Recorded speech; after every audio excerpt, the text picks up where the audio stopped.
Hello and welcome to Global Academy. आज है 19 जून 2020। देखते हैं आज के तमाम करंट अफेयर्स और इनसे रिलेटेड जितने इंपॉर्टेंट फैक्ट्स होंगे वो हम डिस्कस करेंगे।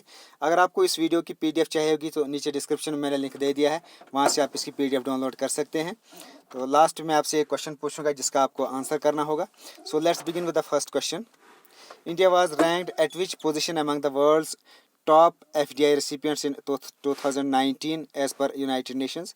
भारत को संयुक्त राष्ट्र के अनुसार 2019 में दुनिया के शीर्ष FDI प्राप्तकर्ताओं में किस स्थान पर रखा गया है? तो इंडिया को इस FDI रिसिपिएंट्स 2019 में 9th पोजीशन पर रखा गया है as per United Nations report. तो इसमें जो टॉप हैं इंडिया, यानी India was among the top 10 recipients of FDI in year 2019। तो जो टॉप कंट्री है इसमें यूनाइटेड नेशंस है, that remained on the largest recipients of foreign direct investments attracting $251 billion in inflows. उसके बाद नंबर 2 पर रहा चाइना और नंबर 3 पर रहा इसमें Singapore as a foreign direct investment recipients. तो फॉरेन डायरेक्ट इन्वेस्टमेंट ये क्या होता है? जब भी कोई बाहर की कंट्री हमारे देश में आकर यहाँ अपना बिजनेस शुरू करती है या जो ऑलरेडी यहाँ कंपनीज़ हैं उनमें इन्वेस्ट करके उनके शेयर्स वगैरह खरीदती हैं और उनके शेयर होल्डर्स बन जाते हैं, तो उसको फॉरेन डायरेक्ट इन्वेस्टमेंट कहते हैं। यानी बाहर के लोग जब यहाँ आकर बिजनेस करते हैं या यहाँ के बिजनेस में शेयर होल्डर बन जाते हैं, that is called the foreign direct investment. तो इसमें इस वक्त जो है इंडिया 9th पोजीशन पर रहा है। Next question, which bank has decided to completely digitise its lending operations? किस बैंक ने अब अपने ऋण परिचालन को पूरी तरह से डिजिटल बनाने का निर्णय लिया है? तो अभी हाल में बैंक ऑफ बड़ौदा ने ये डिसीजन लिया है कि उनके जितने भी लेंडिंग ऑपरेशंस हैं उनको वो कम्प्लीटली डिजिटाइज करेंगे। तो इसमें agriculture, home, MSME, auto and personal loans ये तमाम इंक्लूड होंगे और इन तमाम को वो अब पूरे तरीके से डिजिटाइज करेंगे और जितना भी पेपर बेस्ड प्रोग्राम था उसको अब वो ख़त्म करने वाले हैं। तो इस तरह ये बैंक ऑफ बड़ौदा ये अपने तमाम ऑपरेशंस जितने भी लैंडिंग ऑपरेशंस इनको डिजिटाइज करने वाले हैं। तो बैंक ऑफ बड़ौदा से रिलेटेड कुछ इंपॉर्टेंट इन्फॉर्मेशन, ये एक Indian multinational public sector banking and financial services company है जो कि it is the 3rd largest public sector bank of India. It was founded on 20 July 1908। Founder है इसके सयाजीराव गायकवाड़। हेडक्वार्टर इसके वडोदरा गुजरात इंडिया में। हसमुख आधिया ये इसके चेयरमैन है current, and Sanjiv Chadha he is the current MD and CEO of Bank of Baroda. Next question, World Wind Day is celebrated on? विश्व पवन दिवस ये कब मनाया जाता है? तो 15 जून को हर साल वर्ल्ड विंड डे बनाया जाता है। तो वर्ल्ड विंड डे ये पहले सिर्फ यूरोप में बनाया जाता था। 2007 से इसकी शुरुआत हुई है बनाने की। तो पहले ये सिर्फ यूरोप में बनाया जाता था, लेकिन बाद में 2009 से इसको ग्लोबली बनाया जाने लगा। तो the event is celebrated to spread awareness about the wind energy. तो विंड एनर्जी से रिलेटेड अवेयरनेस स्प्रेड करने के लिए ये डे बनाया जाता है। तो विंड एनर्जी की अगर बात की जाए तो ये रिन्यूएबल है और non conventional source of energy है। तो अब conventional and non conventional source of energy के बारे में थोड़ा सा मैं आपको बताना चाहूँगा। रिन्यूएबल या non conventional source of energy भी इसको कहते हैं। ये वो एनर्जी है जिसको हम बार बार रीयूज़ कर सकते हैं, इसको रिप्लेस कर सकते हैं, दोबारा से रीयूज़ कर सकते हैं, जैसे सोलर एनर्जी हो गई, विंड एनर्जी हो गई, hydro power, geothermal energy and biomass energy. तो इनको हम रीयूज़ कर सकते हैं और इस टाइप की एनर्जी ख़त्म नहीं होती है। देन कन्वेंशनल या non renewable source of energy वो होती है जो कि ख़त्म हो जाती है, एग्जॉस्ट हो जाती है, जैसे कोल हो गया, petrol and natural gas, they are non renewable sources of energy. तो जब हम इनको यूज़ किया जाता है तो ये ख़त्म भी हो जाते हैं, इनको बाद में दोबारा से रीयूज़ नहीं किया जा सकता है। तो ये wind energy it is a non conventional या renewable source of energy. Chairman of Global Wind Energy Council हैं Morten Dyrholm. CEO of Global Wind Energy Council ये हैं Backwell. Then headquarter of Global Wind Energy है Brussels, Belgium के अंदर। तो ये थी important information regarding World Wind Day. Next question, martyrdom of Guru Arjun Dev is on? गुरु अर्जुन देव की शहादत का दिन कब मनाया जाता है? तो ये इंडिया के अंदर हर साल 16 जून को गुरु अर्जुन देव का मार्टीडम डे बनाया जाता है। उनको मुग़ल एम्परर जहांगीर हैं, उनके आर्डर पर उनको टार्चर एंड उनको किल किया गया था। और ये सिखों के 5th गुरु थे जिनको 16 जून 1606 को इनको मारा गया था, शहीद किया गया था।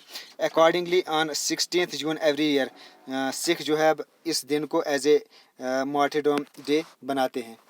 तो मुग़ल एम्परर ने ये एक सिख गुरु को मरवाया था। तो कुछ important information regarding Mughal emperors and Sikh gurus भी देख लेते हैं। मुग़ल एम्पायर इनकी शुरुआत हुई है बाबर से। 1526 में आए थे बाबर और इनकी शुरुआत हुई है मुग़ल एम्पायर की बाबर से। नेक्स्ट उनके बेटे आए हुमायूं जो 1530 में रहे। Then Akbar, he was the one of the youngest and ruler at the age of 13। बीच में सूर्य डायनेस्टी भी आई जिनमें कोई मुग़ल रूलर नहीं था। देन अकबर के बाद जहांगीर आए 1605 से 1627। देन जहांगीर के बाद औरंगज़ेब के बाद बहादुर शाह, ये 1712 तक रहे। उसके बाद बीच में कुछ रूलर्स रहे जिनका हिस्ट्री में इतना नाम नहीं आया। उसके बाद लास्ट जो मुग़ल एम्परर हैं he was Bahadur Shah second, तो इनका नाम भी आपको याद रखना है। ये 1837 से 1857 तक इंडिया के रूलर रहे हैं। ही was the last Mughal emperor. तो ये थे मुग़ल एम्पायर्स। अब लिस्ट ऑफ सिख गुरुज भी देख लेते हैं। तो फर्स्ट गुरु हैं गुरु नानक, देन सेकंड हैं गुरु अंगद, थर्ड हैं गुरु अमरदास, फोर्थ गुरु रामदास, देन गुरु अर्जुन, ये 5th गुरु हैं जिनको किल करवाया था जहांगीर ने। देन नेक्स्ट है गुरु Hargobind, then Guru Har Rai, Guru Harkrishna, Guru Tej Bahadur and last गुरु है इनके गुरु गोबिंद सिंह। तो ये फर्स्ट एंड लास्ट गुरु इनके अपने नाम भी रखने हैं याद। Next question, PM Narendra Modi interacted with how many state chief ministers on June 17, 2020। PM Narendra Modi ने 17 जून को 2020 को कितने राज्य के मुख्यमंत्रियों के साथ बातचीत की। तो अभी हाल ही में 17 जून को PM मोदी ने इंडिया के जितनी भी अलग अलग स्टेट्स हैं उनके 15 चीफ मिनिस्टर से उनने बात की। और ड्यूरिंग द इंटरेक्शन उनने एक इम्पॉर्टेंट इन्फॉर्मेशन भी दी इनको, ये जो the number of patients recovered हैं from COVID-19 patient, it is more than the number of active corona virus case in the country. तो ये एक इम्पॉर्टेंट इन्फॉर्मेशन दी है PM मोदी ने स्टेट चीफ मिनिस्टर्स को। Next question, United Nation Security council has elected how many non permanent members on June 17। अभी हाल ही में United Nation Security council ने 17 जून को कितने गैर स्थायी सदस्यों को चुना है। तो इसमें ये नए 5 members United Nation security councils के लिए नए नॉन परमानेंट मेंबर्स को चुना गया है। तो ये अभी हाल ही में 17 जून 2020 को ये इलेक्शन वगैरह हुए थे। तो इसमें ये 5 नई कंट्रीज जो हैं इसमें as a non permanent member आई हैं, जिसमें इंडिया भी आया है। India is elected as a non permanent member of security council getting 184 votes of 193 members, और इसमें कनाडा ने लास्ट किया। उसके अलावा इंडिया के साथ 4 और कंट्रीज़ बनी हैं non permanent members of United Nation Security council, जिसमें कीनिया है, आयरलैंड है, मैक्सिको एंड नॉर्वे है। तो इसी तरीके से इंडिया ये जो सेशन था ये 75th सेशन था, 75th session of the United Nation Security council and general assembly का ये 75th सेशन था, जिसमें ये 5 मेंबर्स जो है इलेक्ट होकर आए हैं। तो इनके आपने नाम याद रखने हैं। तो यूनाइटेड नेशन सिक्योरिटी काउंसिल की अगर बात की जाए, it is one of the 6 principal organs of United Nations charged with insuring international peace and security.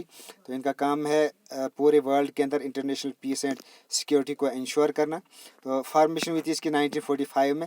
इसमें टोटल 15 कंट्रीज़ मेंबरशिप है। मेंबरशिप में 15 कंट्रीज़ की होती है, 5 परमानेंट मेंबर्स हैं एंड 10 नॉन परमानेंट मेंबर्स हैं। जो 5 परमानेंट मेंबर्स हैं वो हैं France, Russia, United Kingdom and United States. तो ये थी यूनाइटेड नेशन सिक्योरिटी काउंसिल से related important information. Next question, recently who launched home to home surveillance mobile app. हाल ही में किसने घर घर निगरानी मोबाइल ऐप किसने लॉन्च की है। तो ये अभी Punjab on Friday launched A mobile application. ये उन्होंने अभी हाल ही में ये मोबाइल एप्लीकेशन घर घर निगरानी ऐप लॉन्च की है। और इसमें जो है ये इसलिए किया गया, इसमें जितनी भी पॉपुलेशन है, चाहे वो रूरल हो या अर्बन पॉपुलेशन हो, तो इसमें जितने भी लोग होंगे 30 ईयर्स एबो है उनका सर्विलेंस किया जाएगा। और ये इसलिए किया जाएगा to contain the spread of COVID-19। तो ये एक ड्राइव शुरू किया गया है जिसमें तमाम 30 ईयर्स के जितने भी ऊपर हैं लोग उनका जो है सर्विलेंस किया जाएगा। To contain the spread of कोविड-19। तो यहाँ के पंजाब के जो सीएम है captain Amarinder Singh, he was recently awarded with Adarsh chief minister. ये अवार्ड भी इनको अभी हाल में मिला है, आइडियल सीएम, ये अभी इन्हीं को मिला है। Next question, the AIIB approved how much loan to India on June 17, 2020। AIIB ने 17 जून 2020 को भारत को कितना ऋण स्वीकृत किया है? तो ये अभी हाल ही में 750 मिलियन US डॉलर जो AIIB ने इंडिया को के लिए अप्रूव किया है, और ये यूज़ किया जाएगा, इंडिया गवर्नमेंट को दिया गया है, and it will be use to strengthen the battle against impact of कोविड-19 on the poor and vulnerable countries को ये दिया गया है। तो इसमें ये कोविड-19 का जो इम्पैक्ट इंडिया के ऊपर आया है, तो उससे बाहर निकलने के लिए ये इस लोन का जो है यूज़ किया जाएगा। तो ये AIIB ने ये इंडिया के लिए ये लोन अप्रूव किया है। तो AIIB से related important information, full form इसकी the Asian Infrastructure Investment bank.